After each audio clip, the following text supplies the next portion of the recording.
إن الحمد لله نحمده ونستعينه ونستغفره ونعوذ بالله من شرور أنفسنا ومن سيئات أعمالنا. من يهده الله فلا مضل له ومن يضلل فلا هادي له، وأشهد أن لا إله إلا الله وحده لا شريك له، وأشهد أن محمدا عبده ورسوله. أما بعد، فإن خير الحديث كتاب الله، وخير الهدي هدي محمد صلى الله عليه وسلم، وشر الأمور محدثاتها، وكل محدثة بدعة، وكل بدعة ضلالة، وكل ضلالة في النار. قال سبحانه وتعالى: يا حسرة على العباد ما يأتيهم من رسول إلا كانوا به يستهزئون. انسانیت کی تاریخ میں ایک بہت بڑا المیہ یہ ہے کہ وہی پاک نفوس، وہی اعلیٰ ترین کردار والی شخصیات جو انسان کے لیے ایک سنجیدہ اور فکر مند کرنے والا پیغام لے کر آئے، انہی شخصیات کو اور ان کے پیغام کو مذاق کا موضوع بنا دیا گیا۔ وہ حضرات جن کو اللہ تعالیٰ نے اس کام کے لیے چنا، جو انسانیت کو اس کی زندگی کے مقصد اور اس کے اعمال کے انجام کے بارے میں باخبر کریں، ایسے افراد جو انسانیت کو ایک آنے والے دن سے، جس میں کوئی اللہ سے بھاگ نہیں سکتا ہے، جس میں انسان کے سامنے اس کے اعمال کا انجام ہے، ایک ایسے دن سے باخبر کرنے کے لیے آئے،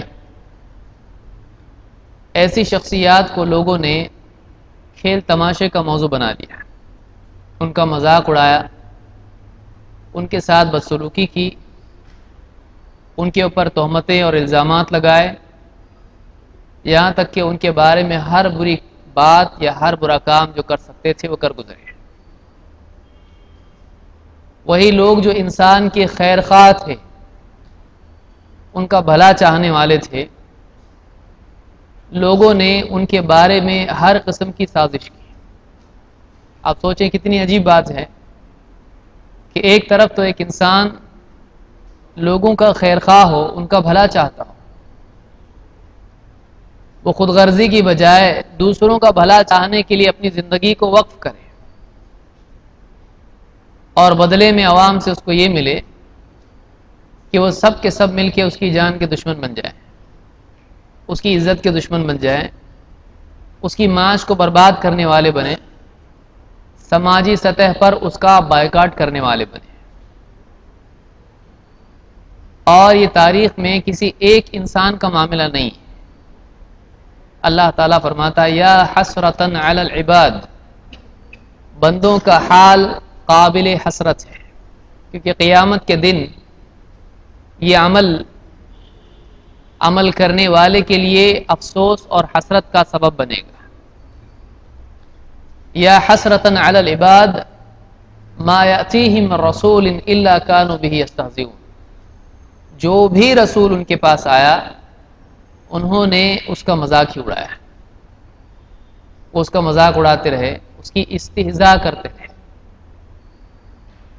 تو یہ کوئی نئی بات نہیں ہے کہ اللہ کے دین کی دعوت کے لیے کوئی اللہ کا بندہ کھڑا ہو اور لوگوں کو ان کی زندگی کا مقصد، سیدھا راستہ، اللہ کے نبیوں کی تعلیمات، اللہ رب العالمین کی عبادت، توحید اور اتباع، اس کی دعوت دے۔ یہ عجیب بات نہیں ہے کہ جو انسان اس عظیم الشان ذمہ داری کو ادا کرے، سماج اس کا دشمن بنے۔ یہ عجیب بات نہیں ہے۔ کیوں؟ اس لیے کہ ایک عام داعی سے بہترین داعی اللہ کے نبی ہر دور میں آتے رہے، لیکن لوگوں نے ان کی قدر کرنے کی بجائے ان لوگوں کی شان میں گستاخیاں کی، ان کے ساتھ بدسلوکی کی، یہاں تک کہ بعض کو قتل کرنے کی کوشش کی، حتیٰ کہ بعض کو قتل بھی کر دیا۔ شیطان قیامت تک کے لیے آزاد ہے، اور شیطان کے ہتھ کنڈوں میں سے ایک یہ بھی ہے کہ وہ لوگوں کو اچھائی برائی بنا کے دکھاتا ہے اور برائی اچھائی بنا کے پیش کرتا ہے۔ یہی وجہ ہے کہ انبیاء جب آتے ہیں اور لوگوں کو سچائی کا پیغام دیتے ہیں تو شیطان ان کے دلوں میں بات ڈالتا ہے کہ نہیں، یہ تمہارے سماج کے خلاف دعوت دے رہے ہیں، باپ دادا سے ہٹ کر ایک دین پیش کر رہے ہیں، یہ وہ دین نہیں ہے جو تم کو نجات دلائے گا، ان کی وجہ سے تمہارا نقصان ہوگا، تمہاری معاش پر اثر پڑے گا، تمہاری گدیاں خراب ہوں گی، تمہارے معاملات بگڑیں گے۔ اس طرح سے بہت ساری باتیں ان کے ذہن میں شیطان ڈالتا ہے، اور نتیجہ یہ ہوتا ہے کہ بہت سے لوگ جو زیادہ گہرائی کے ساتھ معاملات کو نہیں دیکھ پاتے ہیں وہ اللہ کے دین کی دعوت دینے والوں کے دشمن بن جاتے ہیں، اور یہ ہر دور میں ہوگا۔ اس لیے داعی کو اس سے پریشان نہیں ہونا چاہیے، بلکہ اس کو یہ سوچنا چاہیے کہ ہاں، وہ ایک لمبی تاریخ کا وہ بھی حصہ ہے۔ انسانیت میں جہالت اور ظلم و جبر، مکر و فریب کی جو تاریخ انسان کی چلی آئی ہے انبیاء کے خلاف، داعیوں کے خلاف، تو یہ سلسلہ قیامت تک چلنے والا ہے۔ اگر ایک آدمی کے ذہن میں انبیاء کی تکلیف ہو، خود نبی کریم صلی اللہ علیہ وسلم کی سیرت اور آپ کی تاریخ ہو، اس کے لیے سمجھنے میں دیر نہیں لگے گی کہ اللہ کے نبی صلی اللہ علیہ وسلم کو ابتدائی مرحلے ہی سے لوگوں نے ابتدا میں مذاق بنایا، اس کے بعد آپ کو طعنے دینے لگے، آپ کی مخالفت کی، روکنے کی کوشش کی، لالچ دی، عہدے پیش کیے، جب سب کچھ پیار محبت سے کرنے کے باوجود کچھ نہیں ہوا تو پھر دھمکیاں دی، بائیکاٹ کیا، جنگ تک آئے، قتل کی سازش کی، یہاں تک کہ اللہ کے نبی صلی اللہ علیہ وسلم کو ہجرت کر کے مکہ چھوڑ کے مدینہ جانا پڑا۔ مدینہ گئے، وہاں بھی چین لینے نہیں دیا، وہاں بھی فوج بنا کے آئے اور حملہ کیا مدینے پر، اور اللہ کے نبی صلی اللہ علیہ وسلم کو مسلسل ان سے نپٹتے رہنا پڑا اپنے آخری دور تک، یہاں تک کہ اللہ تعالیٰ نے حق کو غلبہ دیا اور مکہ فتح ہو گیا، کفر اور شرک ذلیل ہوا، خلافت اللہ کے نبی صلی اللہ علیہ وسلم کی مخالفت برباد ہوئی، ذلیل ہوئی، اور اللہ تعالیٰ نے اللہ کے دین کو غالب کیا۔ لیکن اللہ کا دین اور حق ایک دن میں غالب نہیں ہوتا ہے، اس کے لیے ایک لمبی مدت ہوتی ہے قربانیوں کی، ایک لمبی مدت ہوتی ہے جس میں ایک انسان کو بہت کچھ سہنا پڑتا ہے، بہت ساری چیزوں کو کھونا پڑتا ہے۔ حق کو پانے کے لیے جو کچھ کھونے کے لیے تیار نہ ہو وہ آدمی کمزور ہے۔ ایک آدمی چاہتا ہے اس کو حق ملے، وہ اہل حق میں سے ہو جائے، تو مٹھائی نہیں، پہلے پٹائی ملتی ہے، مخالفت برداشت کرنی پڑتی ہے۔ آپ غور کریں، اگر حق پہ چلنے سے ہر ایک کو عزت ملتی تو کون حق پہ نہیں چلتا؟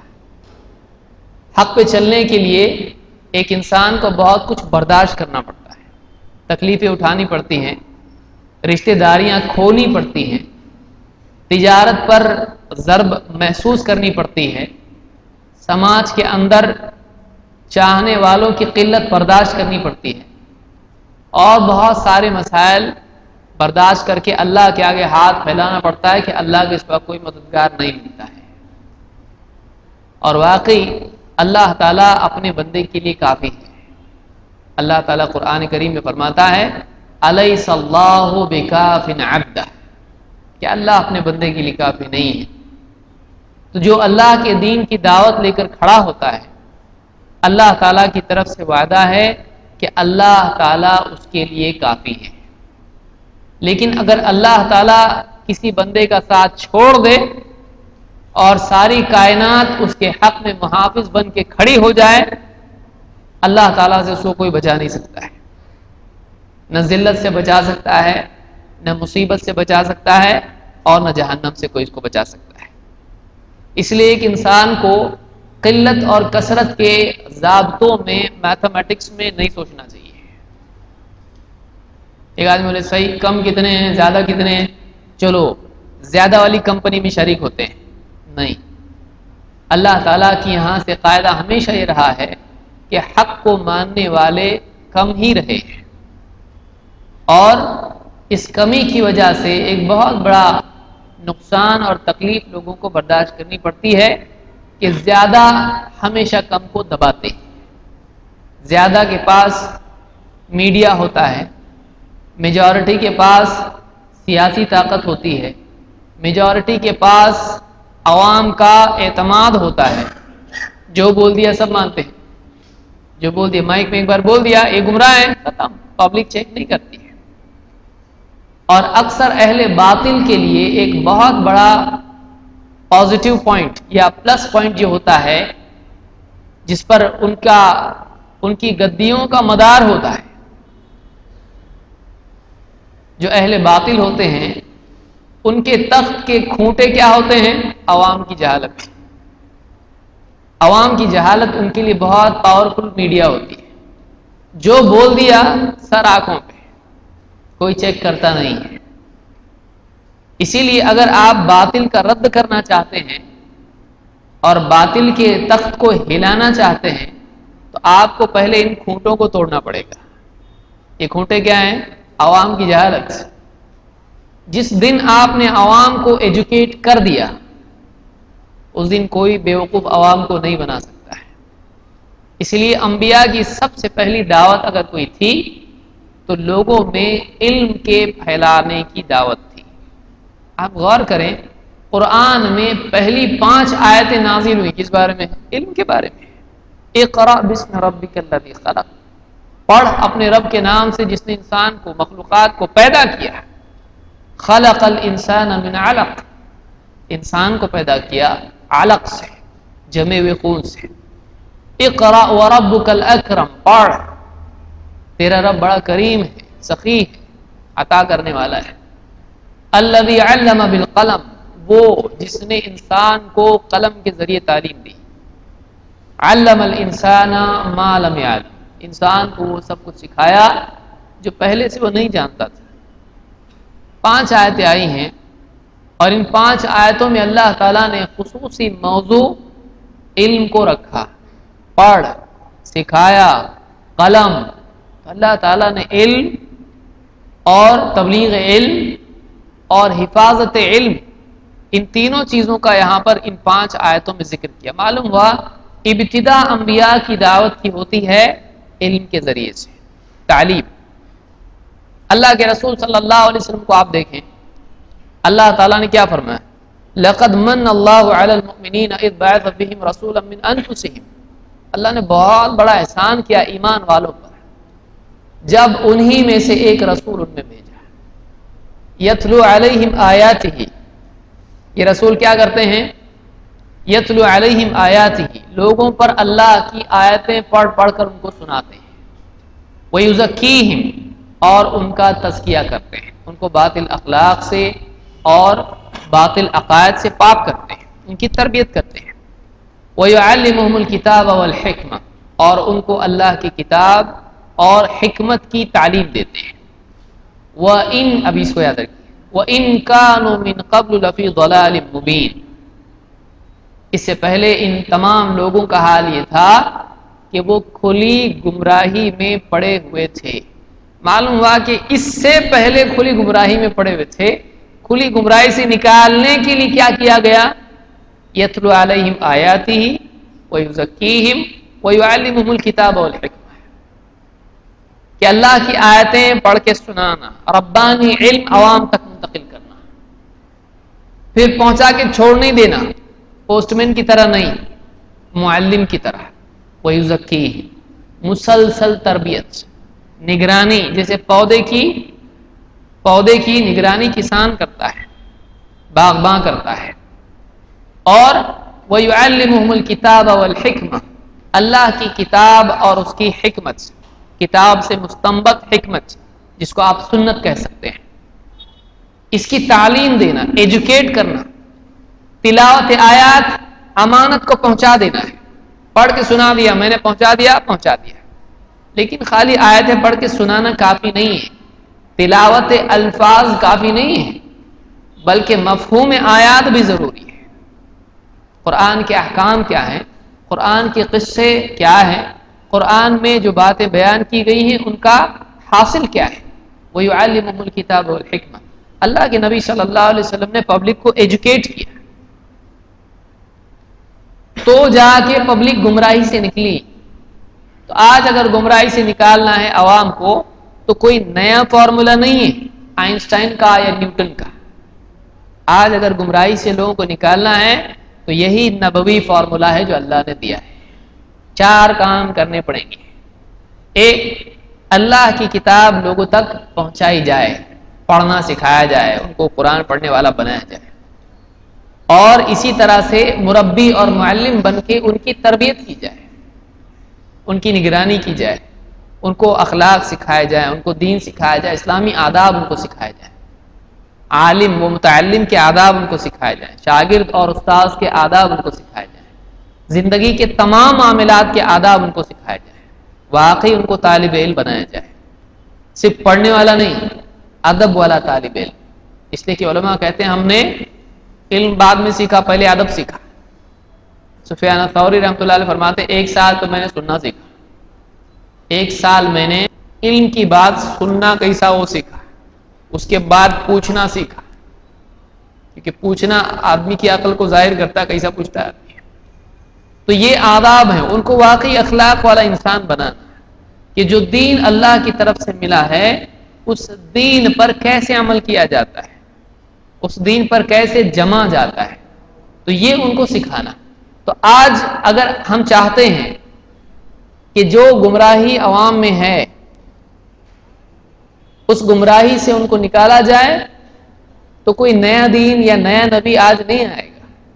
آج وہی دین، وہی نبی اور وہی اصول چلیں گے جو اللہ تعالیٰ نے محمد عربی صلی اللہ علیہ وسلم کو دیے. اور وہ کیا ہے؟ یہی 4 چیزیں ہیں. تو خلاصہ کلام یہ کہ ہر دور میں اہل حق کو مصیبت برداشت کرنی پڑے گی اور لوگوں کا بھلا چاہنے کی قیمت یہ دینی پڑتی ہے کہ لوگ اس کا برا چاہتے ہیں. کوئی آدمی چاہے میں بھی سب کا بھلا چاہوں، لوگ بھی میرا بھلا چاہیں، تھوڑا اس کو سمجھداری کم ہے اس میں. ایسا نہیں ہوتا ہے. آپ کسی کا بھلا چاہیں دینی سطح پر، ہاں آپ اس کو نوٹ دیں وہ آپ کو ہاتھ جوڑ کے ووٹ دے گا، یہ دنیا ہے. لیکن آخرت کی سطح پر، دین کی سطح پر کوئی آدمی اگر دوسروں کا بھلا چاہتا ہے تو وہ بھلا چاہنا کیسا ہوتا ہے؟ ایسا نہیں ہوتا ہے آپ جو کر رہے ہو صحیح ہے، تم بھی صحیح، تم بھی صحیح، ایسا نہیں رہتا ہو. دین کی سطح پر بھلا چاہنا کیا ہوتا ہے؟ یہ صحیح ہے، آپ کی غلطی ہے. اور یہ کسی کو پسند نہیں آتا ہے کہ اس پہ تنقید کی جائے. یہ کوئی پسند نہیں کرتا ہے کہ اس کو کہا جائے تھوڑا آپ اپنی جگہ چھوڑ کے یہاں آ جاؤ، یہ صحیح ہے، یہ غلط ہے. کوئی آدمی اپنی جگہ نہیں چھوڑ سکتا ہے. انسان کو اس کی جگہ چھوڑنے کے لیے کہا جائے، اس کا راستہ چھوڑنے کے لیے کہا جائے، وہ اس کو برداشت نہیں کر سکتا ہے. آدمی اپنے آپ کو غلط ثابت ہوتا دیکھنے کے لیے تیار نہیں ہوتا ہے، اس کو بہت غصہ آتا ہے کوئی اس کو غلط بولے تو. اسی لیے تنقید چاہے کتنی مدلل ہو، چاہے کتنی دلیل کے ساتھ ہو، چاہے کتنی انصاف پر مبنی ہو، چاہے کتنی خیر خواہی کے جذبے کے ساتھ ہو، لوگوں کو ہضم نہیں ہوتی. لوگوں کو ہضم نہیں ہوتی. آپ بتائیے پیٹ خراب کرنے والا کھانا پسند آتا ہے لیکن زبان پر کڑوی محسوس ہونے والی دوا پسند نہیں آتی ہے. ہوتا نہیں ہوتا. تو یہی معاملہ ہے کہ آپ بچے کو مٹھائی دو، چاکلیٹ دو، کیا خوشی سے کھائے گا، اور اس کو دوائی پلاؤ، 4 آدمی لگتے اس کو.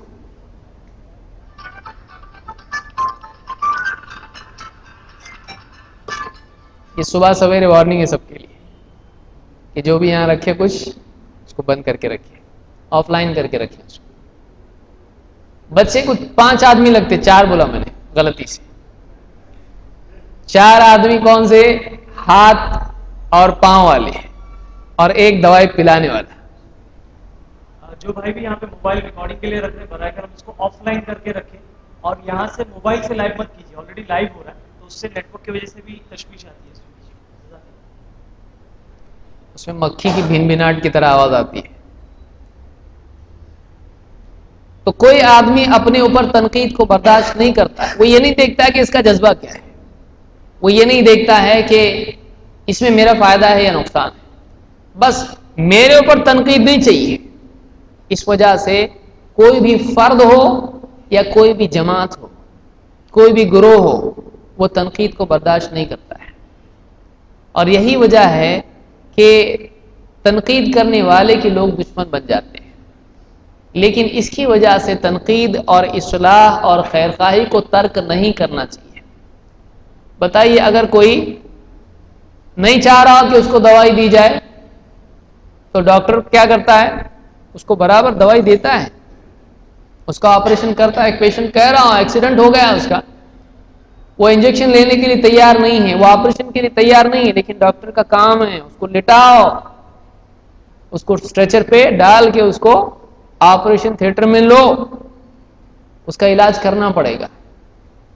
تو یہ خیر خواہی ہے, چاہے اس کو کوئی برا کہے اس کو ماننا پڑتا ہے, اس کو اپنا کام کرتے رہنا پڑتا ہے. پاگل خانے میں کوئی ڈاکٹر ہو, اور یہ واقعی پاگل خانے کی طرح دنیا ہے, یہاں دائی کو یہ سمجھ کے چلنا چاہیے کہ ہم پاگل خانے میں ڈاکٹر ہیں, بشرطے کہ یہ خود ایک ڈاکٹر ہو. ورنہ بعض اوقات ایک پاگل بھی اپنے آپ کو ڈاکٹر سمجھنے لگتا ہے, اور وہ اپنا انجیکشن سب کو دیتا ہے, لال دوائی, اور بعض لوگ ہری دوائی دیتے ہیں, ہرا صحیح ہوتا ہے, دے دو اس کو, چل مدینہ. تو بعض اوقات ایک آدمی واقعی خود بیمار ہوتا ہے, دوسروں کو علاج کرنے کے لیے نکلتا ہے, پہلے اپنا علاج ہم کو کرنا ہے. دنیا پاگل خانے کی طرح ہے ایک دم. اور یہاں پر آپ بتائیے پاگل خانے کے اندر ایک ڈاکٹر جائے اور پاگل نہیں لے علاج, نہیں قبول کرے اس کی دوائی کو, اور اگر پکڑ کے اس کو دوائی دینے لگے, انجیکشن دینے لگے, پاگل اس کی داڑھی کھینچے, اس کے بال کھینچے, اس کو لات مارے اور اس کو گالیاں دے, ڈاکٹر کیا کرے گا؟ وہی کرے گا. ڈاکٹر بھی اس کو خوب مارے گا, ڈاکٹر بھی گالیاں دے گا, اس کے بال کھینچے گا. تو جو باقی لوگ ہیں دواخانے میں, ان لوگوں کو سوچنا پڑے گا دواخانے میں رہتے رہتے کہیں ان پہ تو اثر نہیں ہو گیا, ان کو بھی بھرتی کرنا ہے کہ کیا کرنا.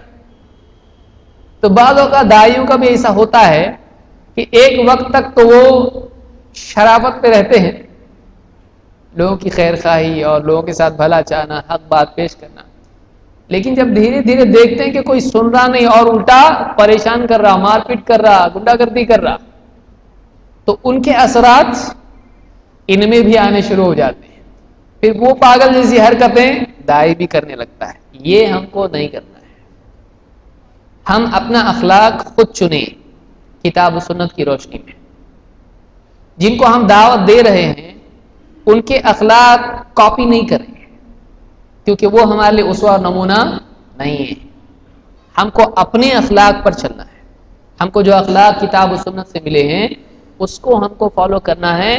ہم کو دوسروں کو امیٹیٹ نہیں کرنا ہے, دوسروں کی نقل نہیں کرنا ہے. یہ بنیادی بات ہے, آپ یاد رکھیں. آج اللہ کے احسان سے ایک اچھا خاصا ہمارا طبقہ ہے جو کتاب و سنت کو سینے سے لگائے ہوئے ہے, اور کتاب و سنت کو سینے سے لگانے کی ایک بہت بڑی قیمت دینی پڑتی انسان کو, کہ اپنے سینے کو تیروں کے لیے اور سر کو پتھر کے لیے تیار کرنا پڑتا ہے. سینے پہ تیر آگے لگیں گے اس کے دل میں, بہت زہریلے تیر, اور رشتہ داروں کی طرف سے بھی آئیں گے, دوستوں کی طرف سے بھی آئیں گے, کبھی کبھی گھر والوں کی طرف سے آئیں گے.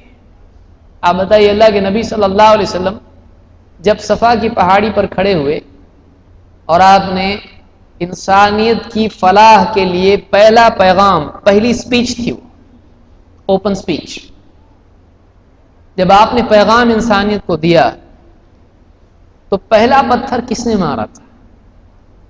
پہلا پتھر آپ کو مارا ابو لہب نے, جو آپ کا چچا تھا. اور پہلی تنقیص آپ کی آپ کی شان میں گستاخی کی، وہ آپ کے اپنے نے کی تھی. تب لک سائر الیوم لہذا جمعتنا. دو چیزیں اس میں، ایک تو بربادی کی دعا کی اللہ کے نبی صلی اللہ علیہ وسلم کے لیے، اس کی دعا کیا قبول ہوگی؟ تب لک سائر الیوم، تیرا سارا دن برباد ہو جائے، تیرے اوپر بربادی ہو سارے دن کے لیے. یعنی ہمارا دن خراب کیا، اللہ تیرا خراب کرے. کون دعا دے رہا ہے؟ بد دعا ابو لہب. تب لک سائر الیوم لہذا جمعتنا، اس کے لیے ہم کو جمع کیا. ناقدری حق کی، دائی کی خلاف بد دعا، دائی کی بدخواہی نمبر 1، دائی کا برا چاہنا. نمبر 2، دعوت کی ناقدری. اس کے لیے جمع کیا، یعنی کوئی امپورٹنٹ چیز نہیں، اس کے واسطے جمع کیا. ہم کو یہ نہیں چاہیے، ہم ٹائم پاس کیا ہمارا، خراب کیا وقت ہمارا، اس کے لیے جمع کیا تھا. تو یہ دو چیزیں آپ کے اپنے کی طرف سے آپ کو پیش آئیں. تو آپ سوچیے جب اللہ کے نبی صلی اللہ علیہ وسلم کا یہ حال ہے تو باقی لوگوں کا کیا حال ہوگا. اس لیے کہ آپ صلی اللہ علیہ وسلم کا کردار لوگوں کے لیے بہت بڑی دعوت تھا، اور آپ کا کردار اتنا پاورفل تھا کہ بہت سارے لوگوں کے لیے ایک بہت بڑا ڈیلیما یا بہت بڑا ان کے لیے مشکل تھی. اتنا اچھا آدمی غلط بات کیسا کر سکتا ہے؟ لیکن ہم لوگ ایسے ہیں کیا؟ ہم لوگ اگر دعوت دیں تو پبلک کیا بولتی ہے؟ 100 چوہے کھا کے بلی ہاتھ کو چلی. کیونکہ ہمارا ماضی، ہم میں سے کئیوں کا ماضی صاف ستھرا نہیں ہے، تو ہمارے لیے تو اور بھی مشکلات پیش آنے والی ہیں. اللہ کے نبی صلی اللہ علیہ وسلم کا ماضی بہت اچھا تھا. آپ کا ماضی آپ کی دعوت کی دلیل تھا. یعنی اتنا اچھا آدمی غلط بول سکتا ہے؟ نہیں. اسی لیے آپ دیکھیں، یعنی ہرقل کے دربار میں ابو سفیان جب مسلمان نہیں ہوتے رضی اللہ عنہ، اس بادشاہ نے جو باتیں پوچھی مجبوراً ان کو سب بتانا پڑا. اور یعنی کردار آپ کا جو ہے ان کے لیے ایک ایسی چیز تھی کہ دعوت قبول کرنا ضروری ہو چکا تھا اور انکار کرنا بہت مشکل تھا. لیکن ہمارا کردار ایسا نہ تھا، اور ابھی بھی اس میں بہت سارے نٹ بولٹ کم ہیں. ابھی اس کی ایڈجسٹمنٹ کرنا ہے، اس کو گراج میں لینے کی ضرورت ہے. ابھی ہم ایسے پیریڈ میں ہیں کہ ہم یعنی چلتی گاڑی ریپیئر ہو رہی، گاڑی چل رہی بھی اور ریپیئر بھی ہو رہی، تو ہماری دعوت کا انکار کرنے والے زیادہ ہوں گے. بعض اوقات کیسا ہوتا ہے دائی، یہ ضروری ابتدا میں اس لیے ذکر کر رہا ہوں میں، وہ تو حق رہ کے نہیں مان رہا، کافر. لیکن آپ یہ بھی سوچیں کہ اس کے ماننے میں ہم خود رکاوٹ بنے. ہماری زندگی، ہمارا علمی لیول، ہمارا کیریکٹر، ہماری ڈیلنگز، اور ہمارے بالمقابل کتنے لوگ ہیں، عالم ہیں، ایسے ہیں ویسے ہیں. سماج ہے ایک، لوگوں کی چلتی آ رہی جو ہے سماج کی پرمپرا ہے، مسلسل سماج ایک دھارے پہ چلتا آیا ہے. اتنے جلدی لوگ مانیں گے نہیں، اس لیے ہمت ہارنا نہیں چاہیے. اس لیے ہمت نہیں ہارنا چاہیے، دعوت میں لگے رہنا چاہیے. اور ہم جو لوگ ہمارے ساتھ بدسلوکی کرتے ہیں اس کو ہم اپنے لیے اسوہ نہ بنائیں. اگر ہم ایسا کرتے ہیں تو ہم اپنی دعوت میں جھوٹے ہیں. واللہ آپ یاد رکھیں اس کو. اگر ہم دعوت کیا دے رہے ہیں ہم لوگ؟ کامیابی اللہ کے نبی صلی اللہ علیہ وسلم کی اتباع میں ہے. کب تک؟ جب تک کہ ہمارے ساتھ لوگ بدسلوکی نہیں کرتے. جیسے ہی لوگ بدسلوکی کرنا شروع کرے ہمارا کیا دعوت ہو جاتی؟ آٹومیٹک سوئچ ہو جاتا پلگ، کہ کامیابی ان کی اتباع کرنے میں جو ہماری مخالف ہیں. اینٹ کا جواب پتھر سے. تو ایسا نہیں ہونا چاہیے. اللہ کے نبی صلی اللہ علیہ وسلم نے دوستوں سے سلوک کا بھی اسوہ پیش کیا اور دشمنوں سے اسوہ بھی آپ نے پیش کیا. ہم کو ہر حال میں، دوستی ہو دشمنی ہو، اچھے ہوں برے ہوں، ہر حال میں کس کو دیکھنا چاہیے؟ نبی کریم صلی اللہ علیہ وسلم کو. یہ یاد رکھیں. تو بہرحال اللہ تعالیٰ قرآن کریم میں فرماتا ہے یا حسرۃ علی العباد ما یأتیہم من رسول الا کانوا بہ یستہزئون. بندوں کا حال قابل حسرت ہے. جو بھی رسول ان کے پاس آیا انہوں نے اس کا مذاق ہی اڑایا ہے۔ تو آپ تیار رہیں، مذاق، مخالفت، دشمنی، مٹھائی نہیں پٹائی، تیار رہیں اس کے لیے۔ تو اس کے لیے یعنی سب کے لیے ویلکم ہے، یہ ایسا کام ہے اس کے لیے کیا ہے، سب کے لیے ویلکم ہے۔ پھر کچھ ٹکتے ہیں کچھ نہیں ٹکتے ہیں۔ اللہ تعالی ہم کو دعوت دین اور اللہ اور اس کے رسول کی بات پہنچانے والوں میں اور اس پر جمنے والوں میں بنائیں، اور اخلاق کے ساتھ حق کی دعوت دینے والوں میں سے بنائیں۔ اللہ تعالیٰ نے قرآن کریم میں فرمایا یا ایھا الذین آمنوا، اے ایمان والو، ان جاءکم فاسق بنبأ فتبینوا ان تصیبوا قوما بجہالۃ فتصبحوا علی ما فعلتم نادمین۔ اے ایمان والو، اگر تمہارے پاس کوئی فاسق کوئی خبر لے کر آئے، کوئی فاسق جس کا کیریکٹر سٹیبل نہیں ہے، جو اچھا بھی ہے برا بھی ہے، کبھی بھلائی کر لیتا ہے کبھی برائی کرتا ہے، اور برائی کرنے میں ایسا کچھ خاص احتیاط کرتا نہیں ہے، حدیں پار کرتا رہتا ہے اللہ کے دین کی۔ ان جاءکم فاسق بنبأ، اگر کوئی فاسق تمہارے پاس کوئی نیوز لے کر آئے، کوئی بات لے کر آئے، فتبینوا، اس کی اچھی طرح سے تحقیق کر لو، اس کے میسج کی، اس کی نیوز کی، اس کی بات کی تحقیق کرو، واقعی یہ جو بول رہا ہے صحیح کہ نہیں۔ کیوں؟ ان تصیبوا قوما بجہالۃ فتصبحوا علی ما فعلتم نادمین، کہیں ایسا نہ ہو کہ تم جہالت میں آ کر کسی قوم کے ساتھ برا معاملہ کرو، کسی قوم کے ساتھ بدسلوکی کرو، اس پر حملہ بول دو، فتصبحوا علی ما فعلتم نادمین، لیکن بعد میں تمہیں اپنے کیے پر بہت ندامت ہو جائے۔ ایسا نہ ہو کہ اس خبر پر بیس کر کے تم کوئی بڑا قدم اٹھا لو، کسی قوم کو نقصان پہنچا دو، اور بعد میں معلوم پڑے کہ نیوز غلط تھی اور ہم نے کیا کچھ نہیں کر دیا، اور پھر بعد میں افسوس کرتے تم رہ جاؤ۔ اکثر ہوتا ہے ایسا، کوئی آ کے کوئی فساد کی خبر پہنچا دیا، ارے وہاں گلی میں فساد ہو گیا، یا فلانے نے اس کو مارا، چلو پوری گینگ جاتی ہے اور جو دھلائی اس کی کرتی ہے، پوچھتی بھی نہیں کیا ہوا، بعد میں معلوم پڑتا ہے کہ اپنا ہی جو ہے شرارت کر کے وہاں پہ آیا تھا، وہاں جا کے لڑکی کو ان کی چھیڑ کے آیا تھا، تو ان لوگوں نے مارے تھے اس کو، اور یہ شریف بن کے آیا، میرے کو بہت مارے ان لوگوں نے۔ ایسا ہوتا ہے، کوئی آدمی غلط نیوز پھیلا دیتا کہ فلاں علاقے میں جو ہے دوسری قوم کے لوگ آئے ہیں اور مسلمانوں کو مار رہے ہیں، یہاں سے مسلمان جمع ہو کے جاتے ہیں ان کے علاقے میں، غیر مسلموں کے علاقے میں جاتے ہیں، کچھ بھی کر کے آتے ہیں، بعد میں معلوم پڑتا ہے کہ کچھ بھی نہیں ہوا، جھوٹی خبر تھی۔ تو اس لیے کیا کرنا چاہیے، کسی بھی معاملے میں، یہ کتنی بڑی، یہ نہ صرف مسلمانوں کے لیے عالمی سطح پر ہے، عالمی سطح پر ہے۔ کوئی بولتا ہے فلاں ملک میں ماس ڈسٹرکشن کے ویپنز ہیں، پوری دنیا مان لیتی اس کو، پورے ملک کو برباد کرتے ہیں، بعد میں معلوم پڑتا کہے کا کچھ بھی نہیں ان کے پاس، ایک جھوٹی خبر تھی، بعد میں انہوں نے کہا ہم سے غلطی ہوئی تحقیق میں۔ اب غلطی ہوئی تحقیق میں، لیکن اس کے نقصان کی بھرپائی ہو سکتی ہے نہیں۔ تو آپ بتائیے، یہ ساری انسانیت کے لیے اور خصوصاً مسلمانوں کے لیے اللہ کا یہ حکم ہے کہ کوئی ایسا آدمی جس کا کیریکٹر ایکسیپٹیبل نہیں ہے، اگر وہ کوئی نیوز لا کے تم کو دیتا ہے، اس کو چیک کرو، دیکھو صحیح ہے کہ نہیں ہے، اس کی بیس پہ تم کوئی قدم مت اٹھاؤ۔ آج بھی لوگ ایس ایم ایس ادھر ادھر کے بھیجتے ہیں، کوئی چیک نہیں کرتا واقعی ایس ایم ایس صحیح ہے کہ نہیں ہے، آیا پہنچا دیا دوسروں کو۔ بعض اوقات کوئی آدمی بہت بڑا قدم اس کی بنیاد پر اٹھا سکتا ہے، اور نہ صرف مسلمان بلکہ انسانیت کو نقصان پہنچ سکتا ہے۔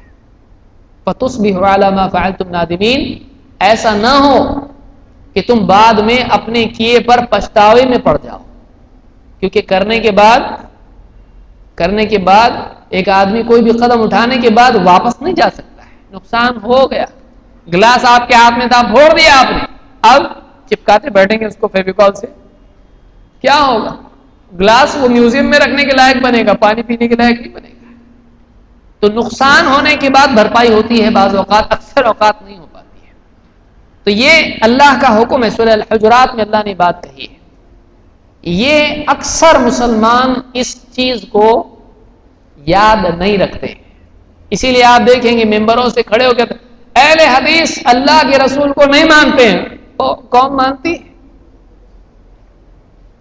اب سنتی پبلک مان لیتی. یہ اماموں کے دشمن ہیں، یہ اماموں کے دشمن ہیں، یہ اولیاء اللہ کو نہیں مانتے، یہ صحابہ کو نہیں مانتے، یہ یہودیوں کے ایجنٹ ہیں. ایک صاحب تو بیان میں بولے شیطان نے کتنے 11 کے 12 انڈے دیے،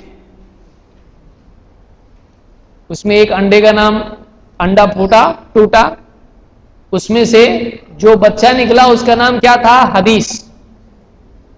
بولے یہ اہل حدیث اسی کی اولاد ہے.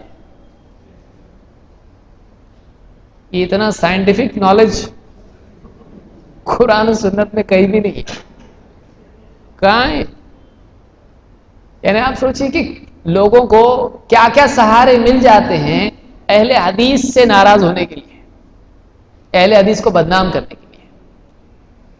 انڈے میں آپ بتائیں، انسان انڈے میں سے نکلتا ہے، برتھ سرٹیفکیٹ اس کے پاس ہے، ہاسپٹل کون سا تھا معلوم ہے، ڈاکٹر کو بلا سکتا ہے، اچھا نیک ڈاکٹر تھا، اس کی پیدائش کا گواہ موجود ہے. بھائی یہ انڈے میں سے نہیں نکلا، یہ ماں کے پیٹ میں سے نکلا ہے، اور اس کا ابا بھی ماں کے پیٹ میں سے نکلا ہے. لیکن ایک انسان بس اپنی دل کی تسلی کے لیے چاہے جیسا بھی اس کو ثبوت اور جیسی بھی دلیل مل جائے اس کو لے لیتا ہے. ڈوبتے کو تنکے کا سہارا. ایک آدمی کے دل میں جب تمنا جاگ جاتی ہے کہ ان لوگ غلطی ہونا چاہیے، کچھ تو کرو مولانا، ان کو غلط ثابت کرو، کچھ تو کرو ان کو. کیوں؟ بہت بڑھ رہے لوگ، کچھ تو پاپولیشن کنٹرول کرو. بہت بڑھ رہے ہیں. بڑھ رہے کیسے بڑھ رہے؟ ادھر کے ادھر جا رہے. ایسا تو ڈبل بڑھ رہے. کیسے بڑھ رہے؟ ایسا تو بڑھ رہے کہ ایک نہیں دو نکاح کر رہے، اور کوئی کنٹرول نہیں پاپولیشن کا. تو ان کی تو بڑھ رہی پاپولیشن، لیکن ایڈیشن بھی ہو رہا ہے، ادھر کی بھی کھینچ رہے ادھر کی بھی بڑھا رہے. تو جن لوگوں کا ذہن اس طرح کا سیاسی ہوتا ہے، جن کا دھیان حق پر اور باطل پر نہیں ہوتا ہے، پاپولیشن میجورٹی مائنورٹی پہ ہوتا ہے، ان کو ٹینشن آنا لازمی ہے. بھائی فطری بات ہے، آنا چاہیے ٹینشن، آئے گا ٹینشن. لیکن اگر وہ یہ دیکھیں کہ واقعی جو باتیں اہل حدیث کے بارے میں کہی جا رہی ہیں اگر وہ صحیح ہیں تو اہل حدیث کی اصلاح کی جائے. اور الحمدللہ ہم لوگ ہمیشہ اس بات کے لیے تیار ہیں اور رہیں گے، اور ہم کو رہنا چاہیے کہ کوئی آدمی چاہے ہمارا مخالف ہو، چاہے ہم کو اپنا دشمن سمجھتا ہو، چاہے تھپڑ لگا کے ہم کو سمجھائے، ہم ماننے کے لیے تیار ہیں اور ہم کو ماننے کے لیے تیار ہونا چاہیے. بھائی تمہاری یہ بات غلط ہے کیا؟ چیک کیا، معلوم پڑا صحیح واقعی غلط ہے، ٹھیک ہے، جزاک اللہ خیرا، اچھا کیا آپ نے ہماری اصلاح کی. یہ ہمارا مزاج ہونا چاہیے. لیکن لوگ یہ کیوں نہیں کرتے ہیں؟ اہل حدیث کیسا بولتا، دلیل کیا ہے اس کی؟ یہ تمہارا اچھا نہیں لگتا. لوگ کیا بولتے ہیں؟ تمہارا یہ اچھا نہیں لگتا، دلیل مانگتے ہیں، وہاں ہمارے کو ٹینشن آتا ہے. ہم بغیر دلیل کے بول رہے تم کو ماننا پڑے گا. اہل حدیث ایسا مانتا نہیں، بغیر دلیل کے نہیں مانتا. تو یہاں پر یعنی بہت سارے لوگ اہل حدیث کے بارے میں بہت سارے بیانات دیتے ہیں اور مسلمان آپس میں لڑ پڑتے ہیں. کئی لوگ اہل حدیث کے دشمن بن جاتے ہیں. آپ دیکھیں کون سا علاقہ پاک ہے، کتنے لوگ ہیں اہل حدیث کے سلسلے میں کیا کچھ نہیں کیا گیا. ہماری مسجد میں آنا نہیں، یہ فلانی مسجد ہے، حنفی شافعی حنبلی مالک، اہل حدیث یہاں آنے کا نہیں. آمین بولنے کا رہے گا، گھر پہ جا کے بولو، بازار میں جا کے بولو، یہاں مسجد میں بولنے کا نہیں. رفع الیدین کرتے یہاں کرنے کا نہیں، ہاتھ نیچے اوپر نہیں، یا پھر آنا نہیں یہاں پہ. کتنے لوگوں نے زبردستی اہل حدیث کو ٹوپی پہنائی، گھر میں کسی کو پہناتے نہیں، مسجد میں آ کے اہل حدیث کو پہنا دیتے. ٹوپی پہننا چاہیے، اچھی چیز ہے، لیکن کتنے لوگ ہیں جو زبردستی اہل حدیث کے ساتھ بدسلوکی کرتے ہیں، مساجد میں آنا منع کرتے ہیں. کیوں؟ وجہ کیا ہے؟ کیا انہوں نے تحقیق کی؟ نہیں. کسی نے بول دیا یا گمراہ ہیں؟ انہوں نے مان لیا. تو ہماری گزارش ان لوگوں سے ہے جو اہل حدیث کے بارے میں بدگمانی میں، غلط فہمی میں مبتلا ہیں، اہل حدیث کو غلط سمجھتے ہیں. ہمارا ان سے کہنا ہے کہ اگر آپ کو لگتا ہے غلط ہیں، بتائیے کدھر غلط ہیں. اگر ہم غلط ہیں، ہم اپنی اصلاح کرنے کے لیے تیار ہیں. یہ میں مائک میں بول رہا ہوں، ہم اپنی اصلاح کرنے کے لیے تیار ہیں، لیکن ہم کو ایڈجسٹ کرنا ہے تو کس کے حساب سے کرو؟ کتاب و سنت کے حساب سے. اپنے حساب سے ایڈجسٹ مت کرو. ہم ایسے ہیں، تم ہمارے جیسے بن جاؤ. ہم کو ہماری دعوت کیا ہے؟ کامیابی کس کے طریقے میں ہے؟ نبی کریم صلی اللہ علیہ وسلم کے طریقے میں. منہج کس کا صحیح ہے؟ صحابہ کا. ہم کو ویسے بتاؤ، ہم مان جائیں گے. جیسا ہم کو بتائیں گے مان جائیں گے. تو قاعدے سے ہم کو بتائیں گے ہم مانیں گے، قاعدے سے نہیں بتائیں. اب کوئی آدمی مثال کے طور پر کوئی کالج ہے، کوئی گورنمنٹ کی انسٹیٹیوشن ہے، اس میں کوئی آدمی بولے تم کو ایڈمیشن چاہیے، ہاں رشوت دینی پڑے گی. بولے رشوت کی دلیل کیا ہے؟ گورنمنٹ میں رشوت لینا دینا کیا ہے؟ اسلام میں بھی حرام ہے اور قانون میں بھی حرام ہے. اب بولے نہیں ہمارا قانون ایسا ہی ہے، کالج کا ہمارے یہاں ایسے چلتا ہے. تو ایسا ہم کو نہیں چلے گا کہ تمہارا قانون نہیں. جو واقعی قانون ہے، جو واقعی قاعدہ ہے اسلام کا، شریعت کا، دین کا، وہ قاعدہ ہم کو بتاؤ. ہم کو تمہارا قاعدہ نہیں چاہیے. یہ اہل حدیث کی دعوت ہے. اللہ تعالیٰ ہم کو سمجھتا فرمائے اور دوسروں کو بھی. اس سلسلے میں اہل حدیث پر بہت سارے اعتراضات کیے جاتے ہیں. ان اعتراضات کی اصل میں اگر غور کیا جائے تو جہل ملتا ہے یا سازش اور جھوٹ ملتا ہے. بولنے والوں کی طرف سے اکثر جھوٹ اور ماننے والے اور پہنچانے والوں کی طرف سے جہالت. یہ دو چیزیں جہاں جمع ہو جائیں، نور علی نور. جھوٹ اور جہالت مل جائے، آپ بتائیے بولنے والا جھوٹ بول رہا ہے اور ماننے والا جاہل ہے، آپ بتائیے کیا اصلاح ہونے کے چانسز ہی کم ہو جاتے ہیں. لیکن جہاں علم اور تحقیق آتی ہے وہاں پر پھر ہدایت اور وہاں نور آتا ہے. تو ہماری پہلی دعوت تحقیق کی، اور تحقیق کا لفظ لوگوں کو بہت پسند نہیں آتا. ایک صاحب کے پاس دلیل کیا ہے پوچھنے کے لیے ایک صاحب گئے. وہ صاحب کوئی ایسے چھوٹے موٹے نہیں، مفتی صاحب ہیں، بڑے عالم صاحب ہیں، اور یہ ایک علاقے کا نہیں ہے، بہت علاقوں کا ہے. انہیں ملٹی لیول پہ یہ ہوا ہے. مولانا اس کی دلیل کیا ہے؟ باپ کی دلیل ہے. اب پوچھنے والا پوچھے کس کے؟ میرے کیا آپ کے؟ کتنا غصہ آئے گا. آپ باپ کی دلیل پوچھ ایک انسان سے، آپ بتائیے. یعنی کوئی آدمی کسی سے یہ کہے تیرے باپ، کتنا بڑا انسلٹ ہے اس کا، اس کے اوپر تہمت ہے. اس کو اگر کورٹ میں کھینچے، اگر اسلامی کورٹ میں کیا حال ہوگا اس کا؟ یہ باپ کی دلیل مانگ رہا میرے. اسلامی حکومت اگر ہو اس کو اس طرح سے کھینچا جائے تو کتنی دھلائی ہوگی، اس کے کوڑے لگیں گے کہ نہیں لگیں گے اس کو. تو اس طرح سے اگر تحقیق کا جذبہ کس کے اندر ہے، عالم کا کام ہے اس کو دلیل دے، بتائے ایسا نہیں ایسا ہے، قرآن و سنت میں یوں ہے. لیکن بہت سارے لوگوں کا حال کیا ہوتا ہے؟ فوراً نیچے پن پر آ جاتے ہیں اور کیا کہنے لگتے ہیں؟ باپ کی دلیل ہے کیا. تو اس لیے یعنی اہل حدیث کے بارے میں جن لوگوں کو غلط فہمی ہے، آج کا پورا ہمارا دن ان کے لیے وقف ہے. آج کا پورا دن ان کے لیے وقف ہے کہ وہ ان چیزوں کو سنیں جو ان کے بات، جن کے ذہنوں میں جو باتیں ڈالی گئی ہیں، اور انصاف کے ساتھ اس پر غور کریں. انصاف انسان کے ہاتھ سے کھو جائے پھر وہ انسان کامیاب نہیں ہو سکتا ہے. جس کے پاس انصاف ہے وہ کامیاب ہوگا. اللہ تعالیٰ نے خود فرمایا وَلَا يَجْرِمَنَّكُمْ شَنَآنُ قَوْمٍ عَلَىٰ أَلَّا تَعْدِلُوا اعْدِلُوا هُوَ أَقْرَبُ لِلتَّقْوَىٰ. کسی قوم کی دشمنی تم کو اس بات پر کھڑا نہ کرے، اس بات پر آمادہ نہ کرے کہ تم ان کے ساتھ ناانصافی کرنے لگو. کوئی قوم ہماری دشمن ہے، اس کے ساتھ ہم ناانصافی کریں حلال ہو جاتا ہے؟ نہیں. کسی قوم کی دشمنی تم کو اس بات پر آمادہ نہ کرے کہ تم ان کے ساتھ ناانصافی کرنے لگو. انصاف کرو، عدل کرو. اعدلوا هو اقرب للتقوى، یہ تقوی سے زیادہ قریب ہے. تقوی والوں کو چاہیے کہ وہ انصاف، عدل و انصاف کریں. تو کوئی آدمی انصاف سے باتیں سنے، ہم امید کرتے ہیں کہ اس کے لیے یہ باتیں دشمنی کو دوستی میں بدلنے کا ذریعہ بنیں گی، لیکن جو آدمی ان کو سننے کے باوجود ان میں غور نہ کرے اور انصاف کی بجائے تعصب کی پٹی آنکھوں پہ باندھے تو سب اس کو کالا کالا ہی دکھے گا، جیسا چشمہ ویسا منظر، چشمہ جیسا ہوگا ویسی کلر دکھائی دے گا سب کا۔ بہرحال پہلا اعتراض اہل حدیث پر یہ ہے کہ اہل حدیث ایک نیا فرقہ ہے جو انگریزوں کی ایجاد ہے۔ اہل حدیث کے بانی کون ہیں؟ انگریز۔ یہ ایجاد کا لفظ میں نے استعمال کیا، ورنہ بہت سارے لوگ ایجاد کا لفظ ہٹا کے اولاد کا لفظ زیادہ بہتر سمجھتے ہیں۔ یہاں پہ کچھ لوگ ہیں جن کی زبان ان کی عقل کی تابع نہیں ہوتی ہے۔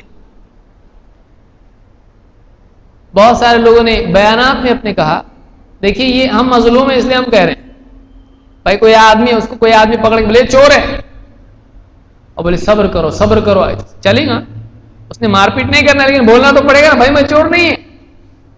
تو یہ جو ہمارا درس ہے، یہ جو بھی الزامات اہل حدیث پر لگائے جاتے ہیں جس سے عام عوام گمراہ ہوتی ہے، ان الزامات کے لیے ایک پیار محبت سے ایک تحفہ ہے کہ بھائی یہ ایسا نہیں ہے، ہم لوگ مظلوم ہیں، ہمارے اوپر لوگوں نے بہت ساری تہمت الزامات لگائے ہیں، ہم کو بولنے کا موقع تو ملے، بولنے کا موقع ہم کو بھی ملنا چاہیے۔ تو ہم کسی کو برا نہیں بول رہے ہیں، لیکن یہ ہم بول رہے ہیں کہ ہم لوگوں کے بارے میں کیا کیا غلط بولا جاتا ہے۔ اگر میں یہ نکالتا کہ جو ہم کو بول رہے ہیں وہ دوسرے ہیں اصل میں، تو ہم کو 2 دن کا پروگرام رکھنا پڑتا ہے، لیکن یہ ہم یہ بتا رہے ہیں کہ جو ہم کو بول رہے ہیں ہم لوگ نہیں ہیں۔ ہاں دوسروں کے بارے میں ہم زیادہ کچھ بولیں گے نہیں۔ اہل حدیث کے بارے میں کیا کہا جاتا ہے؟ اہل حدیث ایک نیا فرقہ ہے، اور اس کے بنانے والے کون ہیں؟ انگریز۔ انگریزوں نے دیکھا، اب یہ دوسرے لوگ بولتے ہیں، انگریزوں نے دیکھا کہ ہندوستان میں ہم لوگ تو جا رہے ہیں، لیکن جانے کے پہلے کیا کرنے کا، ان کو لڑا کے جانے کا۔ تو انہوں نے کیا کیا، اپنی طرف سے ایک فرقہ بنائے اور اس کا نام کیا رکھے؟ اہل حدیث۔ اور ان لوگوں کو ہندوستان میں اپنا وارث بنا کے چھوڑ کے گئے کہ تم لوگ ان لوگوں کے ساتھ ہمیشہ ان کو پریشان کرتے رہو، ہم لوگ تو جا رہے ہیں لیکن تم لوگ ہمارا کام یہاں کرتے رہو۔ تو کس کو چھوڑ کے گئے یہاں پہ؟ اہل حدیث۔ اچھا اہل حدیث کس کی دعوت دے رہے؟ انگریزوں کی دعوت دے رہے۔ آج سب سے زیادہ اگر ان سے ہٹانے والا کوئی ہے تو کون ہے؟ یعنی اللہ اور اس کے رسول کی دعوت دینے والا کون ہے؟ انگریز کبھی دے گا؟ انگریز بولے گا تم ایک کام کرو، ہاں تم قرآن کی طرف لوگوں کو بلاؤ، قرآن پڑھنے سے ہدایت ملتی ہے، تم قرآن کی بات کرو، اللہ کے نبی صلی اللہ علیہ وسلم کے راستے پہ چلنے سے ہدایت ملتی ہے، تم ہدایت محمد صلی اللہ علیہ وسلم کی دعوت دو۔ انگریزی بولے گا کسی کو؟ ان کے اپنے ملک میں بول رہے ہیں، ہندوستان میں کیوں بولیں گے؟ ایک آدمی اتنا بھی غور نہیں کرتا ہے کہ جن کے یہ نائب ہیں ان کے قول کے مطابق وہ کیوں اللہ اور اس کے رسول کی دعوت دیں گے، یہ بھی نہیں سوچتا آدمی۔ کامن سینس تو کبھی ہونا چاہیے آدمی کو، زیادہ بہت فلاسفر یا بہت گہرا سوچنے والا نہیں ہے، ٹھیک ہے بھائی، کامن سینس تو آدمی کو ہونا چاہیے کہ کیا بول رہا ہے وہ، کم سے کم دوسرے کیا بول رہے ہیں نہیں سمجھ رہا، ٹھیک ہے، میں کیا بول رہا ہوں وہ تو سوچنا چاہیے آدمی نے۔ کم سے کم منیمم عقل کتنی ہے انسان کو، کتنی ہونا چاہیے؟ میں کیا بول رہا سمجھنا چاہیے۔ یہ بھی اگر آدمی کو نہیں ہوتا، آپ بتائیے اس کو کتنی عقل ہے۔ اہل حدیث ایک نیا فرقہ ہے جو انگریزوں کی ایجاد ہے۔ اب یہ مسئلہ تاریخی ہو گیا، ابھی ہسٹوریکل پرابلم ہو گیا یہ، یعنی اہل حدیث انگریزوں سے پہلے نہیں تھے، تو ذرا دیکھیں گے تھے کہ نہیں تھے۔ اب آئیے پیچھے سے جاتے ہیں۔ امام ابو حنیفہ رحمۃ اللہ علیہ، یہ انگریزوں کے دور کے ہیں کہ پرانے ہیں؟ بہت پرانے۔ اور امام ابو حنیفہ رحمۃ اللہ علیہ دوسروں سے پہلے ہمارے امام ہیں، یہ بات بھی یاد رکھیے، یہ ہمارے امام ہیں۔ کیوں؟ امام ابو حنیفہ رحمۃ اللہ علیہ فرماتے ہیں اذا صح الحدیث فهو مذهبی، کہ جب کوئی چیز جو حدیث صحیح ثابت ہو جائے تو وہ میرا مذہب ہے۔ تو ہمارا کیا ہے؟ صحیح حدیث میرا مذہب ہے، تو ہم کیا بول رہے ہیں؟ ہم بھی بول رہے ہیں صحیح حدیث پہ چلنا چاہیے۔ اب امام ابو حنیفہ رحمۃ اللہ علیہ کے دور کی بات دیکھتے ہیں. ابن عابدین مشہور کتاب شامی جس کو کہا جاتا ہے، جو حنفی فتاوا اس میں ملتے ہیں. رد المختار کی جو حاشیہ ہے ابن عابدین، یہ حنفی عالم گزرے ہیں.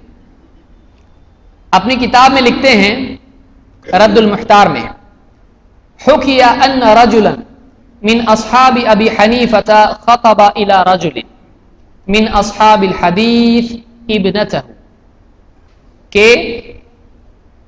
ایک حنفی تھا، اصحاب حنیفہ ابی حنیفہ میں سے تھا، امام ابو حنیفہ رحمۃ اللہ علیہ کے ساتھیوں میں سے. اس نے کیا کیا؟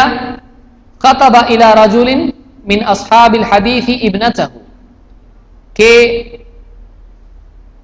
اس نے اپنے امام ابو حنیفہ رحمۃ اللہ علیہ سے، ان کی یعنی امام ابو حنیفہ رحمۃ اللہ علیہ کے اصحاب میں سے ایک شخص نے رشتہ دیا ایک اہل حدیث کو، بیٹی کا، یعنی رشتہ نکاح کے اعتبار سے بیٹی کے لیے رشتہ اس نے بات کی.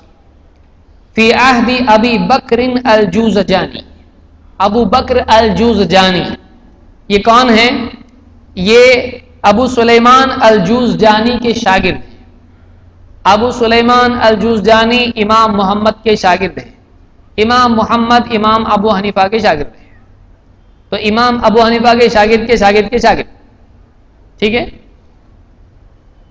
فَأَبَى إِلَّا أَن يَتْرُكَ مَذْهَبَهُ، اہل حدیث نے کیا بولا؟ نہیں، اپنی بیٹی کا نکاح میں تیرے سے نہیں کر سکتا، تیرا مذہب چھوڑ تو میں کرتا، جو تو مسلک پہ ہے تو وہ چھوڑتا ہے تو میں کرتا ہوں.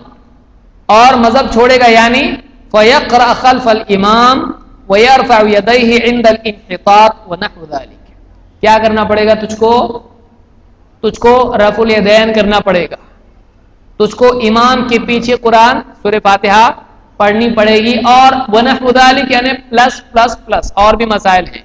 دو مسئلے جو علامتی مسئلے ہیں اہل حدیث کے، امام کے پیچھے پڑھنا اور رفع الیدین کرنا. عجیب بات یہ کہ دو مسئلے کیوں اتنے فیمس؟ امام البخاری رحمۃ اللہ علیہ نے انہی دو مسئلوں پر بخاری کے علاوہ بھی کتاب لکھی ہوئی ہے.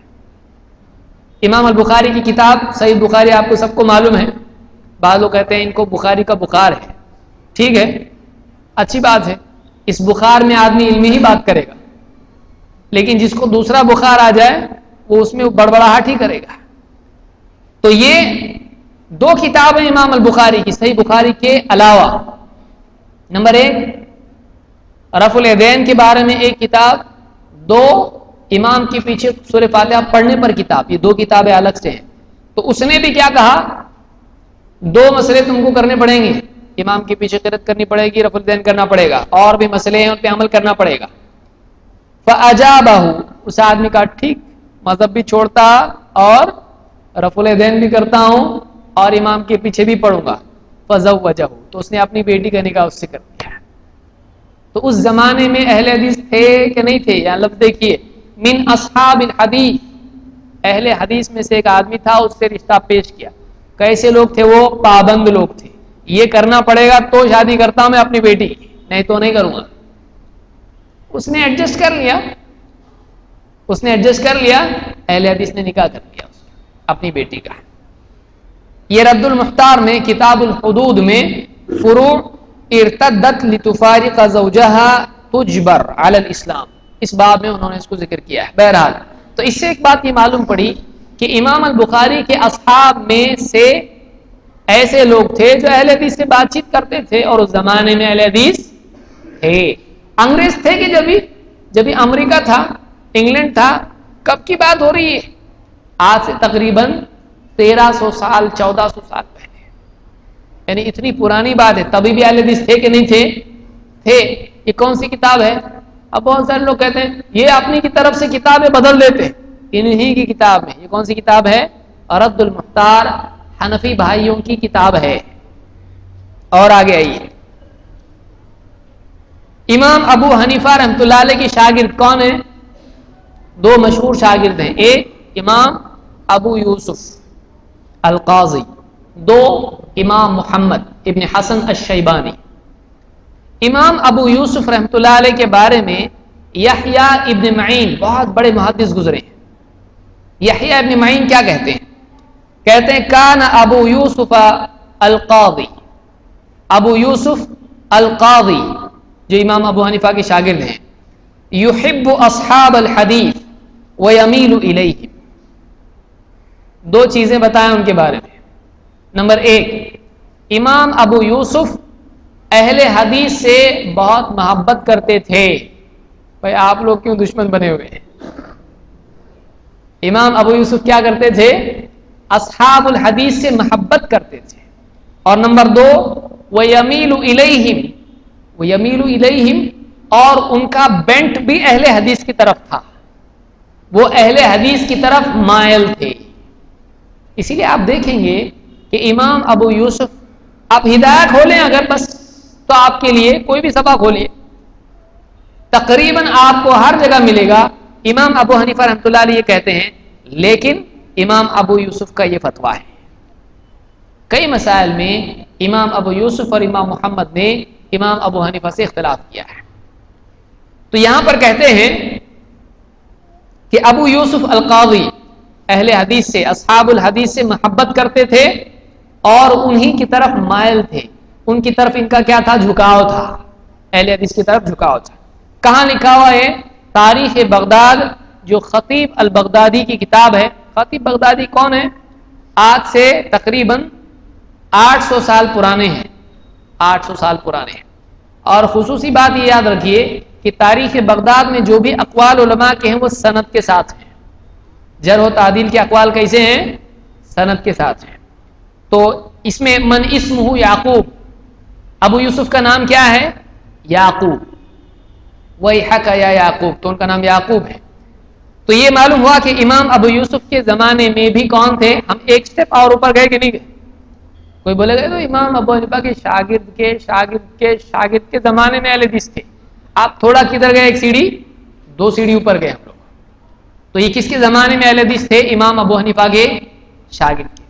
تو یعنی امام ابو حنیفہ کے زمانے میں تھے اہل حدیث. ایسا تو نہیں آیا کہ امام ابو حنیفہ کے شاگرد کے زمانے میں بٹن دبایا اپنے آپ پوری دنیا میں اہل حدیث ہو گئے. ایسا تو نہیں ہوا. ہوتے ہوتے ہوتے اہل حدیث ہوتے ہیں. تو امام ابو حنیفہ کے شاگرد کے زمانے میں بھی اہل حدیث تھے. تو یہ انگریزوں کی پیداوار ہو سکتے ہیں؟ نہیں ہو سکتے. اور آگے آئیے، امام البخاری بھی اہل حدیث تھے.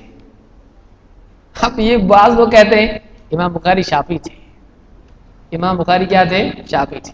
ان لوگوں کو چاہیے کہ وہ مولانا زکریا سہارنپوری فضائل اعمال والے اور انور شاہ کشمیری اور دوسرے علماء جو بھی ہیں، انہوں نے اپنی کتاب میں لکھا ہے کہ امام البخاری مجتہد مستقل تھے. وہ خود ایک مجتہد تھے، کسی مسلک کے پابند نہیں تھے. وہ ایک مستقل موضوع ہے، میں الگ سے لوں گا اس کو انشاءاللہ. امام البخاری کے بارے میں جب ہم گفتگو کریں گے، ایک ٹاپک ہی ہم رکھیں گے امام البخاری، وہ 2-3 اس میں جائے گا، 2-3 دروس لگیں گے اس کے لیے. امام البخاری کے بارے میں، ان کی اجتہادات کے بارے میں، ان کی کتاب کے بارے میں 2-3 درس کم سے کم ہیں. امام البخاری کے بارے میں عین الہدایہ، یہ کس کی کتاب ہے؟ حنفی مسلک کی کتاب ہے. ہدایہ حنفی مذہب کی کتاب ہے فقہ کی. اس کی شرح اردو میں کیا ہے؟ عین الہدایہ. اس میں لکھا ہوا ہے، کہتے ہیں ہم نے اجماع کیا کہ شافعی و مالکی و حنبلی بلکہ تمام اہل حدیث مثلا امام بخاری وغیرہ و ابن جریر طبری حتیٰ کہ علماء ظاہریہ سب اہل سنت والجماع و برحق ہیں، اور سب کا تمسک قرآن و احادیث اہل سنت پر عقائد حق کے ساتھ ہے. عین الہدایہ جلد نمبر 1 صفحہ نمبر 538 میرے پاس ہے. کوئی بولے یہ کہاں سے حوالہ دیا معلوم نہیں، دیکھ سکتا ہے، میرے پاس ہے. یہاں کیا کہہ رہے ہیں؟ ہم نے اجماع کیا. اب اجماع کو، یہ اجماع کون مانے گا؟ تقلید پر اجماع ہم کو منوایا جاتا ہے، یہ اجماع بھی تو ہے. کہتے ہیں ہم نے اجماع کیا کہ شافعی، مالکی، حنبلی بلکہ تمام اہل حدیث. اور اگزامپل کے طور پر اہل حدیث میں سے کون آ رہا ہے؟ امام بخاری، ابن جریر الطبری جن کی تفسیر مشہور ہے، وغیرہ، یعنی ایک نہیں ہے بہت ہیں، ابن جریر طبری، حتیٰ کہ علماء ظاہریہ، سب اہل سنت والجماعت برحق ہیں۔ اب بعض لوگ پیدا ہوئے ہیں آج کل، وہ کیا بولتے ہیں اہل حدیث الگ ہیں، اہل سنت الگ ہیں۔ یہ کون سی ڈکشنری میں ڈھونڈے معلوم نہیں ہے۔ یہاں کیا کہہ رہے ہیں، سب اہل سنت والجماعت پلس برحق ہیں۔ تو یہ اہل حدیث برحق ہیں، اہل حدیث اہل سنت والجماعت ہیں، یہ حنفی کتاب میں لکھا ہوا ہے۔ ہم یہ کہتے ہیں دوسری کتابیں مت پڑھو، پہلے اپنی کتاب پڑھو، پہلے اپنی کتابیں تو پڑھو۔ سب برحق ہیں اور سب کا تمسک قرآن و احادیث اہل سنت پر عقائد حق کے ساتھ۔ دیکھیے ہم لوگ بعض لوگ کیا بولتے ہیں، سنت اور ہے حدیث اور ہے۔ اب یہاں کیا کہہ رہے ہیں، سب کا تمسک کس پہ، قرآن و سنت۔ الفاظ کیا ہیں، سب کا تمسک کا مطلب پکڑنا، تھامنا، اہتمام کرنا۔ سب کا تمسک قرآن اور احادیث اہل سنت پر ہے، حدیث پر ہے نا۔ تو حدیث اور سنت میں جو اس طرح سے زبردستی دوری پیدا کرتے ہیں، یہ لوگ گمراہ ہیں، یہ لوگ گمراہ ہیں۔ سب کا تمسک قرآن و احادیث اہل سنت پر عقائد حق کے ساتھ ہے، یعنی سب صحیح عقیدے والے ہیں اور سب کا اہتمام کس کا ہے، قرآن و احادیث پر ہے۔ اور یہ کون ہے، سب کے سب اہل سنت والجماعت ہیں، جن میں سے اہل حدیث میں سے کون ہے، امام البخاری۔ تو امام البخاری بھی کیا ہیں، اہل حدیث۔ امام البخاری بھی اہل حدیث تھے، یہ خود حنفی کتاب میں لکھا ہوا ہے۔ امام احمد ابن حنبل بھی کون تھے، اہل حدیث کے مذہب پر تھے۔ ابن تیمیہ رحمۃ اللہ علیہ فرماتے ہیں اپنی کتاب منہاج السنت النبویہ میں، یہ کتاب شیعہ کے رد میں لکھی امام ابن تیمیہ نے 6 جلدوں میں، لکھتے ہیں وَأَمَّا الْإِمَامُ احمد، جہاں تک کہ امام احمد کا معاملہ ہے، فَكَانَ عَلَى مَذْهَبِ أَهْلِ الْحَدِيثِ، تو امام احمد اہل حدیث کے مذہب پر تھے، یعنی مذہب امام احمد سے بھی پہلے کا ہے۔ امام احمد سے بھی پہلے ایک مذہب تھا، اس کا نام کیا تھا، مذہب اہل۔ مذہب کا مطلب کیا ہوتا ہے، تحقیق کے اعتبار سے اجتہادات میں سے کوئی کسی طرف چلا جائے تو اس کو کیا کہتے ہیں، مذہب۔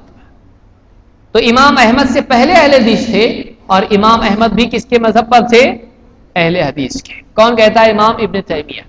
کوئی بولے ابن تیمیہ کو ہم نہیں مانتے، مولانا اشرف علی تھانوی نے بھی یہی لکھا ہے، ان کی کتاب میں بھی یہی بات امداد الفتاوی میں لکھا ہوا ہے، میرے پاس وہ بھی ہے۔ امداد الفتاوی میں لکھتے ہیں یہی شروعات ہے اہل حدیث کی۔ کون سے دور میں، امام احمد کے دور میں۔ تو اہل حدیث تھے۔ اب یہ کون بول رہا ہے، یہ انگریزوں نے تو نہیں بتایا ان لوگوں کو۔ جو لوگ یہ کہہ رہے ہیں تو ان کو کس نے بتایا کہ انگریزوں کے زمانے میں اتنی معلومات انگریزوں کے زمانے کی ہم کو بھی نہیں ہے۔ وکٹوریا نے اس کی بنیاد رکھی۔ وکٹوریا کون ہے، ہمارے رشتہ دار ہے، پہچان کی کوئی، ہم کو معلوم بھی نہیں۔ یہ سارے ہمارے علماء ہیں، یہ حنفی کتابوں میں لکھا ہوا ہے، حنفی کتابوں میں لکھا ہوا ہے۔ کیوں نہیں پڑھتے، بتائیے، جھوٹ نہیں ہے، یا تو یہ جہالت ہے یا تو جھوٹ ہے، دو میں سے ایک ہے۔ اب ان کی کتابیں ہم پڑھ رہے ہیں، یہ خود نہیں پڑھ رہے تو پھر کیا پڑھ رہے ہیں، ہم کو معلوم ہے، ہم حوالہ ان کی کتابوں سے دے رہے ہیں۔ تو ایسا نہیں ہونا چاہیے، انصاف آدمی میں ہونا چاہیے، آدمی سچا بنے اور صحیح بات کو صحیح، غلط کو غلط مانے۔ اور آگے آئیے، ابن کثیر اپنی تفسیر میں ذکر کرتے ہیں کہ سلف کا کیا کہنا ہے ایک معاملے میں۔ قرآن کریم میں ایک آیت ہے، بعض اوقات اہل حدیث کے بارے میں لوگ کیا ہوتے ہیں، ان کا کوئی امام نہیں ہے، قیامت کے دن سب ہم اپنے اپنے امام کے پیچھے جائیں گے، یہ شیطان کے پیچھے جائیں گے۔ جس کا کوئی امام نہیں، اس کا امام کون، شیطان۔ تو ہم کب بولیں ہمارا امام نہیں ہے، ہمارا امام ہے، لیکن چوائس تمہاری الگ ہے، ہماری الگ ہے۔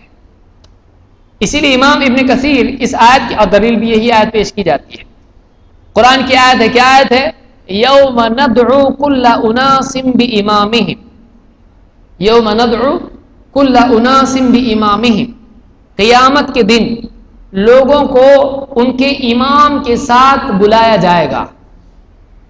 اس کے معنی اگرچہ اعمال نامہ ہے، لیکن ایک قول اس میں کیا ہے، جو لوگ امام کا مطلب 4 اماموں میں سے لیتے ہیں، چاروں امام بھی ہمارے امام ہیں، یہ بات یاد رکھیے، کہیں ایسا نہ ہو کہ کسی کی مخالفت میں ہم چاروں اماموں میں سے کسی کو برا کہیں، وہ ہمارے امام ہیں، اور یعنی ہمارے ماں باپ سے بھی زیادہ ہم ان کا احترام کرتے ہیں، کیونکہ عالم کا مرتبہ، یعنی عالم جو ہوتا ہے یہ ماں باپ کے برابر ہوتا ہے، بلکہ ادب کے اعتبار سے، علم کے اعتبار سے ان کا احترام زیادہ ہوتا ہے۔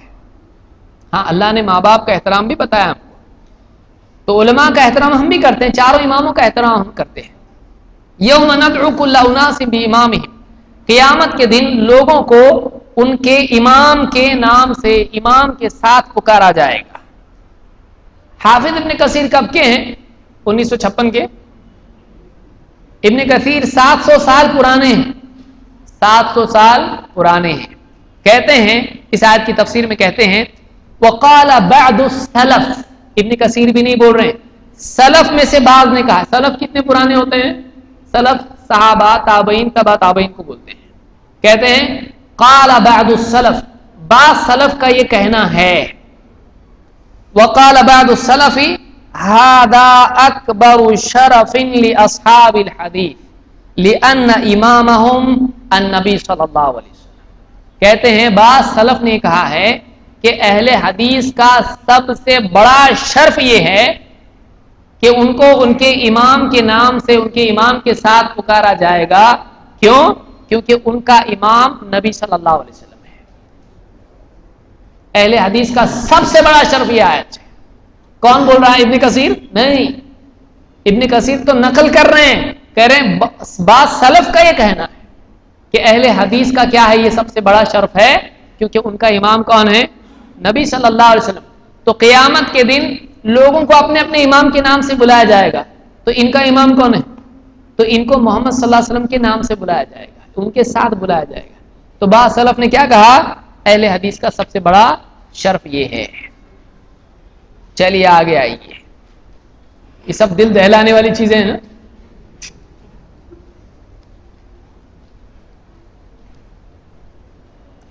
بعد ہوتے کھودا پہاڑ نکلا چوہا، یہ ہے کھودا پہاڑ نکلا ہیرا۔ پہاڑ تو ہے سمجھ کے کھودے تو کیا نکل رہا اس میں۔ اللہ کے نبی صلی اللہ علیہ وسلم کی ایک حدیث ہے جس میں آپ نے بتایا کہ ایک جماعت قیامت تک حق پر قائم رہے گی، حق کا ڈیفنس کرتی رہے گی، سچائی پر جمی رہے گی۔ اس جماعت کی تعین کے بارے میں علماء کے اقوال ہیں، آئیے دیکھتے ہیں اہل علم نے اس بارے میں کیا کہا ہے۔ فضل ابن زیاد رحمہ اللہ فرماتے ہیں سمعت احمد ابن حنبل، میں نے احمد ابن حنبل سے سنا، وذکر حدیث لا تزال طائفة من امتی ظاہرین علی الحق، میں نے امام احمد سے کہتے سنا اور انہوں نے ایک حدیث پڑھی۔ کیا حدیث پڑھی؟ لا تزال طائفة من امتی ظاہرین علی الحق، میری امت میں ایک جماعت ہمیشہ، ایک طائفہ ہمیشہ رہے گا جو حق پر قائم رہے گا، حق پر قائم رہے گا۔ امام احمد 4 اماموں میں سے ایک امام ہے کہ نہیں ہے؟ 4 امام برحق، ہم بھی مانتے ہیں۔ 4 امام کیا تھے؟ اہل حق میں سے تھے، وہ صحیح لوگ تھے، اچھے لوگ تھے۔ تو امام احمد کیا کہتے ہیں؟ اس حدیث کو انہوں نے پڑھا کہ ایک جماعت قیامت تک حق پر قائم رہے گی، ظاہرین علی الحق، جو حق پر رہیں گے، غالب رہیں گے۔ فقال ان لم يكونوا اصحاب الحديث فلا ادري من هم، اگر یہ جماعت، اگر یہ لوگ جو قیامت تک حق پر قائم رہنے والے ہیں، یہ اگر اہل حدیث نہیں ہیں، اصحاب الحدیث نہیں ہیں، تو پھر میں نہیں جانتا اور کون لوگ ہیں۔ اگر یہ نہیں ہے اہل حدیث تو پھر اور کون ہے معلوم نہیں کون ہے۔ ہیں تو اہل حدیث ہی ہیں، اگر ہیں یہ لوگ تو کون ہیں؟ اصحاب الحدیث، اہل حدیث، یہی لوگ ہیں۔ تو یہ شرف اصحاب الحدیث نام کی ایک مستقل کتابی ہے، اہل حدیث کی فضیلت کس نے لکھی ہے؟